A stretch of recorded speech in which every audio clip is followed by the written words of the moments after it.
सुनिए, एक सुंदर सा पद मुझे याद आ गया, वो कह देता हूं।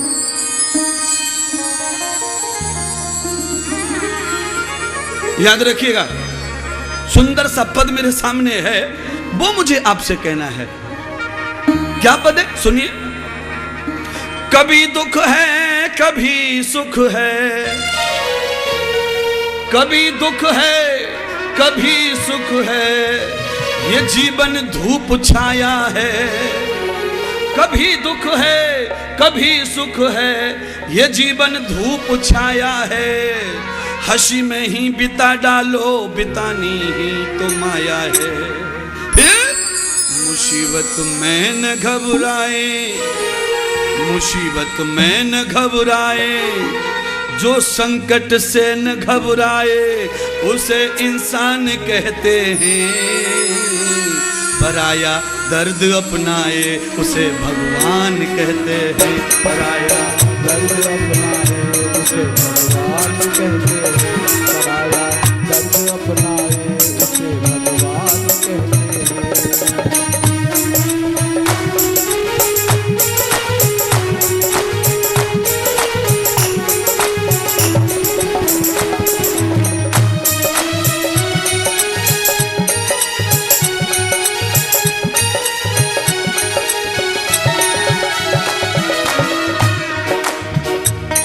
भगवान कहते हैं, उसे भगवान कहते हैं। उसे भगवान कहते हैं, उसे किसी के काम जो आए, उसे इंसान कहते हैं। किसी के काम जो आए, उसे इंसान कहते हैं। किसी के काम जो आए, उसे भगवान कहते हैं।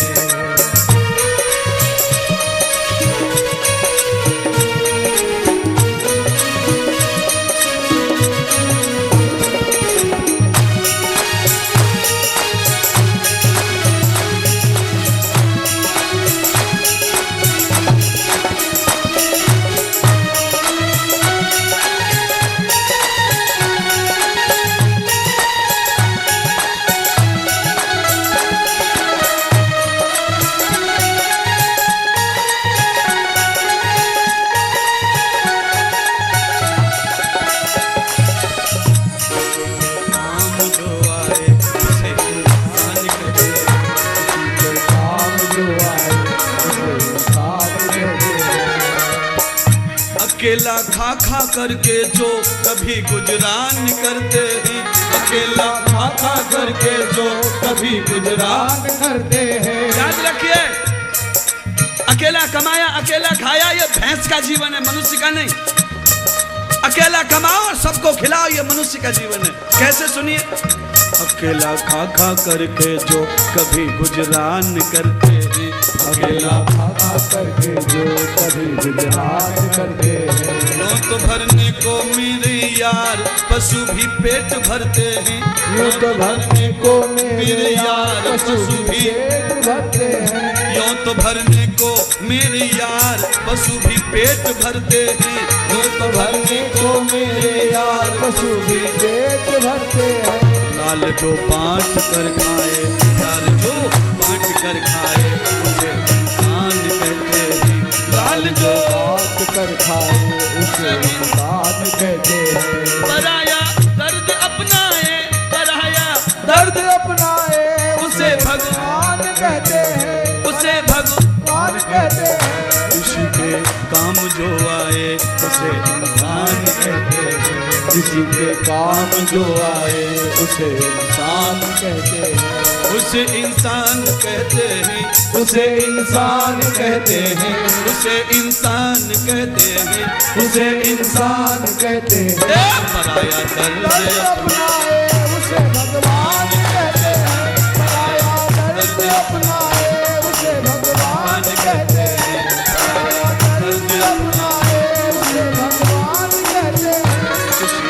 काम जो आए, उसे इंसान कहते हैं। किसी के काम जो आए, उसे इंसान कहते हैं। किसी के काम जो आए, उसे इंसान कहते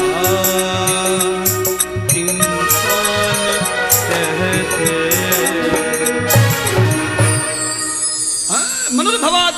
मनुष्यानाम तदो पुण्य धर्मसु, सबसे बड़ा धर्म है मानव धर्म। साधु मत बनिए। साधु बनने में मम्मी पापा बीबी बीबा सब छोड़ना पड़ता है। मम्मी के पास रहो, बीबी के पास रहो, बुआ के पास रहो, छोरी के पास रहो, छोरा के पास रहो, सबके पास रहकर मनुष्य बन जाइए, घर बैठे कल्याण हो जाएगा। सुख दुख से मत ज्यादा बेचैन हो जाइए। सुख आए तो इतराओ मत और दुख आए तो घबराओ मत। ये इंसान का सही फार्मूला है। सुख आया तो मटकने लगे, दुख आया तो रोने लगे, ये कमजोर शख्सियत है। सदगुरु भगवान कहते हैं राजन, आज तो भगवान श्याम सुंदर ने यहां पर गेंद और बल्ले का खेल खेला। ऐसी गेंद प्रभु ने घुमाई कि सीधी यमुना के तीर अंदर प्रवेश कर गई। यहां पर भी बड़ी लीला परमात्मा कर रहे महाराज। कैसी लीला? भगवान श्री विष्णु को जन्म जन्मों से भजने वाली नाग पत्नियां जो पाताल में रहकर भगवान का ध्यान कर रही थीं, आज उन नाग पत्नियों की भक्ति का फल देने के लिए परमात्मा खाली गेंद का बहाना लगाकर नीचे प्रवेश कर गए पानी में। एक पंथ दो काज, एक बार में दो काम प्रभु करते हैं, पर उनकी लीला समझता कौन है? मेरे प्रभु चले गए पाताल में, जाकर के नाग की पत्नियों से मिले और जाकर उन्हें पहले व्रत का फल दिया और कहा सदा सौभाग्यवती भव। देवियों, जब तक तुम्हारी आंखें खुलेंगी तुम्हारा पति नहीं मरेगा, ये आशीर्वाद दे दिया औरतों को परमात्मा ने पाताल में जाकर। और उसके बाद में नाग के पास पहुंच गए, हमारी गेंद हमको दे दो। नाग ने गेंद देने के लिए ना बोला तो युद्ध हुआ और उस युद्ध में नाग ने परमात्मा को जहर से नीला कर दिया और अपनी बॉडी के अंदर लपेट लिया। भगवान अपना रूप धारण करते हैं। परमात्मा सोचते हैं इस नाग को मारूंगा तो मैंने जो औरतों को सौभाग्यवती का वरदान दिया है वो झूठा हो जाएगा, अगर नहीं मारूंगा तो मेरे प्राण कैसे बचेंगे। तो परमात्मा ने एक बड़ी अद्भुत लीला की और वो लीला क्या है? उसी समय प्रभु ने नाग को नहीं मारने का निश्चय कर लिया और अपनी इस उंगली से नाग की नाक पकड़ ली, आगे का माथा पकड़ लिया। और ज्ञानी लोग कहते हैं नाग चाहे कितना भी खूंखार हो, जब उसका मुंह हाथ में आ जाता है तो नाग ना मर्द हो जाता है। प्रभु ने उसका मुंह पकड़ लिया, जैसे मुंह पकड़ा अपने आप नाग अंटा खोलने लगा और चरणों में आकर प्रभु के गिरा और कहा मुझे प्राण दान दे दो, मुझे क्षमा कर दो जो मैंने अपराध किया है। भगवान ने स्त्रियों का फल देते हुए सौभाग्य दान किया। आज स्त्रियों के पति को जीवन दान करके कहा अपने पति को लेकर ऐसी जगह चली जाओ जहां पर कोई जीव पानी पीने वाला न रहता हो। दुनिया में ऐसी कौन सी जगह है जहां पानी पीने वाला जीव न रहता हो? तो कहा विंध्यागते चलम अमृता, विंध्याचल पर्वत ऐसा है जहां पानी पीने वाला जीव कोई रहता। नाग पत्नियां अपने पति को लेके विंध्याचल पर्वत पर चली गईं। वहां जाकर विंध्याचल पर नाग देवता साधना करने लगा और अजगर के शरीर में नया जन्म प्राप्त हो गया। अजगर में जहर नहीं होता है, भगवान ने जहर खत्म कर दिया उसका। कैसे कैसे खत्म किया? चरणों से। ठाकुर जी ने अपने पवित्र चरण उसके सिर पे रख दिए, उसकी बुद्धि शुद्ध हो गई। साधु संत महात्मा और गुरुजनों का हाथ लग जाए, पैर लग जाए, बस ये दो चीज बड़ी पवित्र है साधुओं की, हथलेटी पैर का तलवा, ये लग जाना चाहिए बस अपनी खोपड़ी पर, अपना उद्धार हो जाता है। क्यों?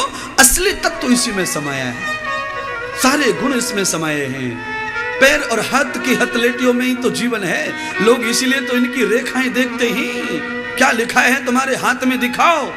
साधु के हाथ में तो कल्याण लिखा रहता है, वो जिस सिर पे रख दे न जाने उसका कितना हो जाएगा पता नहीं। पर याद रखो, जिसने भी सच्चे साधु को अपने घर में बुलाकर हृदय से सेवा कर ली होगी, वो आदमी 10 साल के अंदर 3 पट 100 पट 4 पट बड़ा हो जाता है। क्योंकि साधु उस घर में सोना छोड़ के आता है, साधु उस घर में सुगंध छोड़ के आता है, उस घर में रोज उन्नति, रोज उन्नति, रोज उन्नति।